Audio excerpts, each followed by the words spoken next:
Heliodorus. An Ethiopian Romance. Translated by Thomas Underdowne. Anno 1587. Revised and partly rewritten by F. A. Wright M.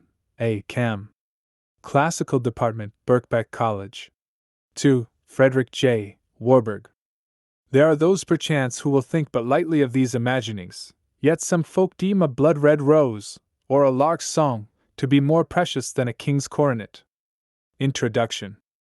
Heliodorus and his romance. Of Heliodorus we know almost as little as we know of Homer.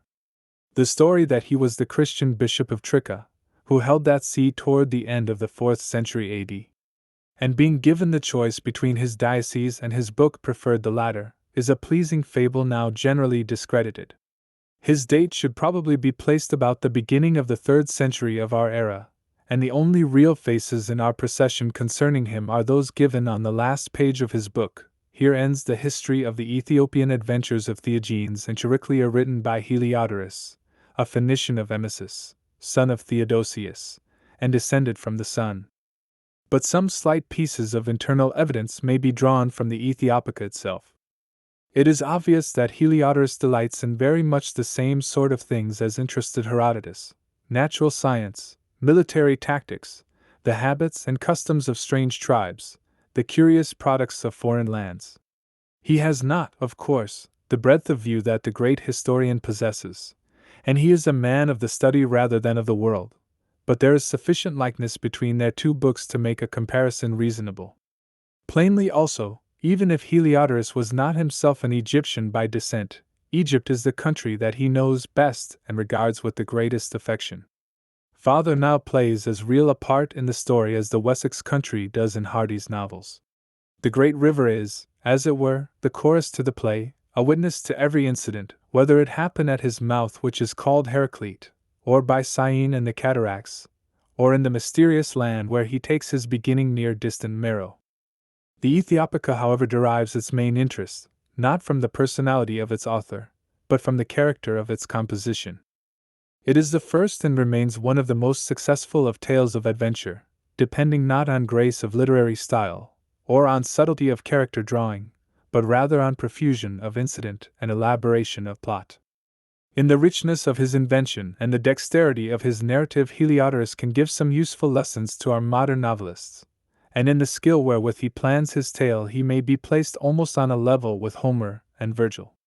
The Ethiopica, like the Odyssey and the Aeneid, begins boldly in the middle of the story, then goes back with explanatory narratives which culminate in the center of the book, and then works up slowly and gradually to the final climax.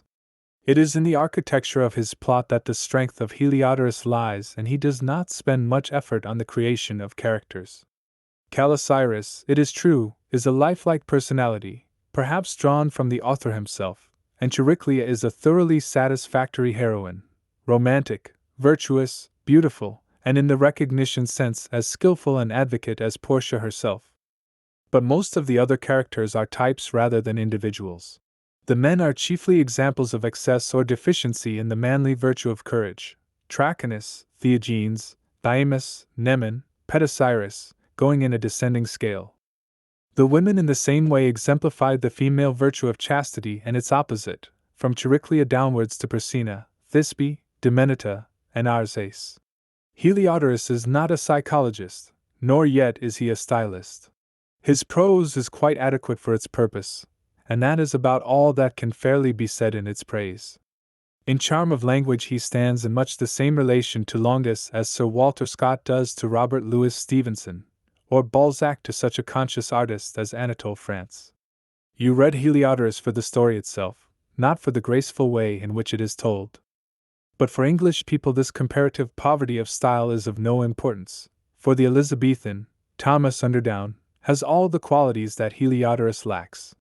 His prose is full of rich color and romantic vigor, as even his title page witnesses, an Ethiopian history written in Greek by Heliodorus, no less witty than pleasant English by Thomas Underdowne, and newly corrected and augmented with divers and sundry new additions by the said author, whereunto is also annexed the argument of every book in the beginning of the same for the better understanding of the story.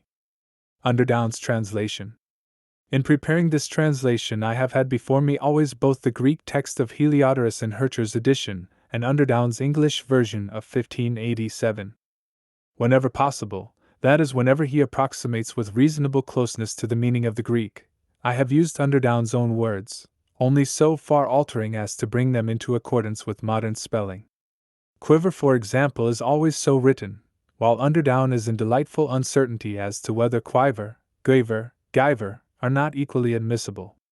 I have removed also the many typographical errors which disfigure his printed text, 1 4 hour, longing for lodging, at 4 and come on consecutive pages, and have tried to introduce a slightly more rational system of punctuation than that which Underdowne and his printers employ.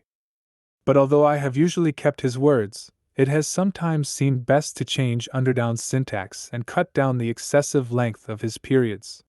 Heliodorus himself, like most of the Greek prose writers, is inclined to a highly elaborate and involved structure, but Underdowne easily beats him on his own ground. A sentence of 25 lines and 250 words offers no difficulty to our Elizabethan. To modern readers it is not so attractive. I have ventured therefore occasionally, with some reluctance, to break up his carefully arranged processions and substitute a simpler form. All this was fairly plain sailing. A more delicate problem was presented by the many passages where Underdowne totally fails to give the meaning of the Greek original.